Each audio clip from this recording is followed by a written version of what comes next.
नमस्कार आणि या सत्रात आपले स्वागत आहे. मेकअप उत्पादनांची सुरक्षा आणि स्वच्छता राखण्यासाठी कॉस्मेटॉलॉजीच्या क्षेत्रात निर्जंतुकीकरण आणि स्वच्छता या आवश्यक पद्धती आहेत. उद्दिष्टे या सत्राच्या शेवटी तुम्ही सक्षम व्हाल. निर्जंतुकीकरण आणि निर्जंतुकीकरणाच्या पद्धती स्पष्ट करा. स्वच्छता प्रक्रिया स्पष्ट करा आणि निर्जंतुकीकरण आणि निर्जंतुकीकरणासाठी आवश्यक सुरक्षा खबरदारी सूचीबद्ध करणे. स्टेरिलायझेशन ही एक अशी प्रक्रिया आहे जी साधने, उपकरणे आणि पृष्ठभागावरील बॅक्टेरिया, व्हायरस, फंगी आणि स्पोर्ससह सर्व प्रकारचे सूक्ष्मजीव काढून टाकते किंवा नष्ट करते, ज्यामुळे इन्फेक्शनचा प्रसार रोखला जातो आणि ग्राहकांसाठी सुरक्षित आणि हायजिनिक वातावरण सुनिश्चित केले जाते. सॅनिटायझेशन म्हणजे पृष्ठभाग, साधने आणि उपकरणे यांच्यावरील मायक्रो ऑर्गॅनिझम्सची संख्या सुरक्षित पातळीपर्यंत कमी करण्याची प्रक्रिया आहे. सॅनिटायझेशन राखण्यासाठी आणि क्रॉस कंटॅमिनेशन होण्याचा धोका आणि इन्फेक्शनचा प्रसार कमी करण्यासाठी सौंदर्य उद्योगात स्वच्छता ही एक आवश्यक सराव आहे. आता आपण स्टेरिलायझेशन आणि सॅनिटायझेशनच्या विविध पद्धती पाहूया. स्टेरिलायझेशन आणि सॅनिटायझेशनच्या दोन मुख्य पद्धती आहेत. हे आहेत फिजिकल एजंट आणि केमिकल एजंट. आता या प्रत्येक पद्धतीचा तपशीलवार विचार करूया. फिजिकल एजंट येथे काही सामान्यतः वापरले जाणारे फिजिकल एजंट्स आहेत. फिजिकल एजंट मेकअप उत्पादनांची सुरक्षा आणि स्वच्छता सुनिश्चित करून मायक्रो ऑर्गॅनिझम्स दूर करण्यास किंवा नष्ट करण्यास मदत करतात. ओलसर उष्णता या पद्धतीमध्ये वस्तूंना 212 फॅरनहाइट किंवा 100 डिग्री सेल्सिअस तापमानात पाण्यात उकळून स्टेरिलायझेशन केले जाते. तथापि ही पद्धत यापुढे सलूनमध्ये वापरली जात नाही, कारण ती वेळ घेणारी आहे आणि काही वस्तूंचे नुकसान होऊ शकते. वाफ घेणे. वाफेच्या स्टेरिलायझेशनमध्ये उच्च दाब असलेल्या वाफेचा वापर मायक्रो ऑर्गॅनिझम्सना मारण्यासाठी केला जातो. यासाठी ऑटोक्लेव्ह सारखे स्टीम प्रेशर स्टेरिलायझर आवश्यक आहे. ऑटोक्लेव्ह हे एक मजबूत हवाबंद धातूचे भांडे आहे, ज्यामध्ये दबाव टाकल्यावर रासायनिक अभिक्रिया होऊ शकतात. हे सामान्यतः धातूच्या उपकरणांसाठी आणि यंत्रांसाठी वापरले जाते, जे ओलावा आणि उष्णता सहन करू शकतात. प्रेशरखाली वाफेमुळे तापमान वाढते, ज्यामुळे जीवाणू, बीजाणू आणि इतर रोगजनकांचा नाश होतो. UV sterilisation. यूव्ही स्टेरिलायझेशन उपकरणे यूव्ही लाईट उत्सर्जित करतात, ज्यामुळे मायक्रो ऑर्गॅनिझम्सच्या डीएनएला नुकसान होते आणि त्यामुळे ते पुनरुत्पादन होऊ शकत नाहीत. यूव्ही स्टेरिलायझेशनचा वापर काही मेकअप उपकरणे, पृष्ठभाग आणि साठवणूक क्षेत्राच्या स्टेरिलायझेशनसाठी केला जाऊ शकतो. Chemical agents. स्टेरिलायझेशनसाठी विविध केमिकल एजंट्सचा वापर केला जातो. हे आहेत अँटीसेप्टिक्स आणि डिसइन्फेक्टंट्स. अँटीसेप्टिक्स. अँटीसेप्टिक हा एक पदार्थ आहे जो बॅक्टेरिया नष्ट करतो किंवा त्यांची वाढ थांबवू शकतो. अँटीसेप्टिक्स सामान्यतः सौम्य असतात आणि त्वचेवर वापरण्यास सुरक्षित असतात. तथापि लक्षात ठेवा की हात आणि साधने पूर्णपणे सॅनिटाईज करण्यासाठी केवळ साबण आणि पाणी पुरेसे नाही. काही सामान्यतः वापरले जाणारे अँटीसेप्टिक्स आहेत alcohol, boric acid, tincture of iodine, hydrogen peroxide, formalin, chloramine आणि सोडियम हायपोक्लोराइट. सुरक्षितता सूचना. हे पदार्थ मॅन्युफॅक्चररच्या शिफारसींनुसार डायल्यूट केले पाहिजेत. डिसइन्फेक्टंट. डिसइन्फेक्टंट्स हे असे केमिकल एजंट्स आहेत जे पृष्ठभाग, उपकरणे आणि साधनांवरील मायक्रो ऑर्गॅनिझम्सना मारण्यासाठी किंवा निष्क्रिय करण्यासाठी विशेषतः तयार केले जातात. डिसइन्फेक्टंट्स अँटीसेप्टिकपेक्षा अधिक मजबूत असते आणि त्याचा वापर सावधगिरीने केला पाहिजे. सामान्यतः वापरले जाणारे काही डिसइन्फेक्टंट्स आहेत quaternary ammonium compounds, formalin, ethyl किंवा ग्रेन अल्कोहॉल, हायड्रोजन पेरॉक्साईड, क्रेसॉल किंवा लायझॉल. चला आता सॅनिटायझेशनची प्रक्रिया पाहूया.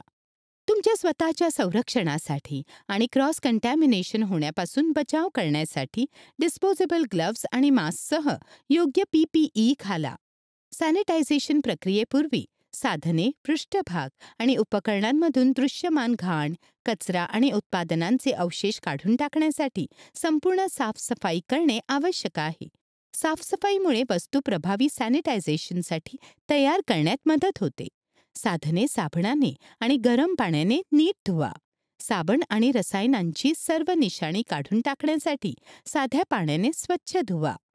योग्य डिसइन्फेक्टंट द्रावण तयार करा. सामान्य पर्यायांमध्ये 70% अल्कोहोल, एकतर इथाइल किंवा ग्रेन अल्कोहोल किंवा 99% आयसोप्रोपिल अल्कोहोल सोल्युशनचा समावेश आहे, ज्यांची ताकद 70% इथाइल अल्कोहोल एवढी असते. सुरक्षितता टिप लागू असल्यास योग्य सौम्यता प्रमाणासाठी मॅन्युफॅक्चररच्या सूचनांचा संदर्भ पहा. साफ केलेली साधने डिसइन्फेक्टंट द्रावणात पूर्णपणे बुडवा. उपकरणांचे सर्व पृष्ठभाग द्रावणाच्या संपर्कात येत असल्याची खात्री करा. त्यांना डिसइन्फेक्टंट निर्मात्याने निर्दिष्ट केलेल्या वेळेसाठी सामान्यतः 10 ते 15 मिनिटं भिजवून ठेवा. शिफारस केलेल्या भिजण्याच्या वेळेनंतर कोणतेही उरलेले डिसइन्फेक्टंट द्रावण काढून टाकण्यासाठी उपकरणे पाण्याने पूर्णपणे स्वच्छ धुवा. वैकल्पिकरित्या टूल्समधून डिसइन्फेक्टंट द्रावण पुसण्यासाठी तुम्ही स्वच्छ डिस्पोजेबल टॉवेल किंवा वाइप्स वापरू शकता. उपकरणे हवेमध्ये पूर्णपणे कोरडी होऊ द्यात. टॉवेलने कोरडे न करणे किंवा हेअर ड्रायर न वापरणे महत्त्वाचे आहे, कारण यामुळे कंटॅमिनंट्स पदार्थ पुन्हा येऊ शकतात. कोरडे झाल्यावर स्वच्छ झाकलेल्या कंटेनरमध्ये किंवा ड्रॉवरमध्ये सॅनिटाईज केलेली उपकरणे ठेवा, जेणेकरून त्यांचा पुढील वापर होईपर्यंत कंटॅमिनेशन होणार नाहीत. इलेक्ट्रोड्स आणि तत्सम उपकरणांच्या उघड्या पृष्ठभागावर 70% अल्कोहोलमध्ये बुडवलेल्या कापसाच्या लोकराने हलक्या हाताने घासून सॅनिटाईज करा. नंतर वापरासाठी तयार होईपर्यंत वस्तू ड्राय सॅनिटायझरमध्ये ठेवा. डिसइन्फेक्टंट्सच्या एक्सपायरी डेट्सना नियमितपणे तपासा आणि आवश्यकतेनुसार ते बदला. या व्यतिरिक्त उपकरणांच्या स्थितीचे निरीक्षण करा आणि कोणत्याही खराब झालेल्या किंवा जीर्ण वस्तू काढून टाका. चला आता आपण स्टेरिलायझेशन आणि सॅनिटायझेशनसाठी काही सेफ्टी प्रिकॉशन्स पाहूया. केमिकल्स हाताळताना नेहमी ग्लव्ज, गॉगल किंवा सेफ्टी चष्मा आणि एप्रनसह योग्य पर्सनल प्रोटेक्टिव्ह इक्विपमेंट घाला. केमिकल्स कमी प्रमाणात खरेदी करा आणि ती थंड कोरड्या जागी साठवा, अन्यथा हवा, प्रकाश आणि उष्णता यांच्या संपर्कात आल्याने ती खराब होऊ शकतात. नेहमी अचूकपणे केमिकल्सचे वजन करा आणि मोजा. अचूक प्रमाणासाठी दाखवलेले कंटेनर आणि मापन यंत्रे वापरा. कंटेनरवर केमिकलचे नाव, हॅझर्डस वॉर्निंग आणि हाताळणीच्या सूचना असलेले योग्य लेबलिंग सुनिश्चित करा. उत्पादनाच्या लेबलवर नमूद केल्यानुसार शिफारस केलेली वापर मार्गदर्शक तत्त्वे, सौम्यता प्रमाण आणि सुरक्षा खबरदारीचे अनुसरण करा. केमिकल किंवा द्रावणांपासून निर्माण होणाऱ्या धुरामध्ये श्वास घेऊ नका. केमिकल पातळ करताना पसरणे टाळा. सेवा करताना प्रत्येक ग्राहकाच्या आधी आणि नंतर किमान 20 सेकंद आपले हात साबण आणि पाण्याने चांगले धुवा.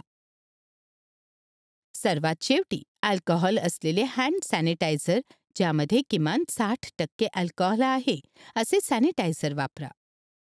कामाचे ठिकाण, क्षेत्रे आणि सेवेसाठी वापरलेली प्रत्येक गोष्ट सॅनिटाइज्ड केलेली असल्याची खात्री करा.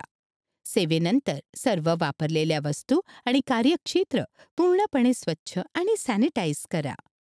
जेव्हा शक्य असेल तेव्हा डिस्पोजेबल वस्तू वापरा, जसे की सिंगल यूज ॲप्लिकेटर, कॉटन पॅड आणि डिस्पोजेबल ग्लव्ज. हे सॅनिटायझेशन गरज काढून टाकते आणि क्रॉस कंटॅमिनेशन होण्याचा धोका कमी करते.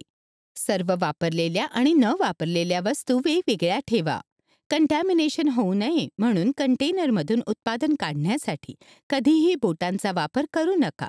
त्याऐवजी स्पॅच्युला वापरा. अँटीसेप्टिक्स आणि डिसइन्फेक्टंट्सना नेहमी सीलबंद आणि सुरक्षित ठिकाणी ठेवा. ते नेहमी स्पष्टपणे लेबल केलेले असले पाहिजे आणि कधीही लेबल नसलेल्या कंटेनरमध्ये त्यांना ठेवू नये, कारण ते चुकून दुसरे उत्पादन म्हणून समजले जाऊ शकतात. हे आम्हाला या सत्राच्या शेवटी आणते.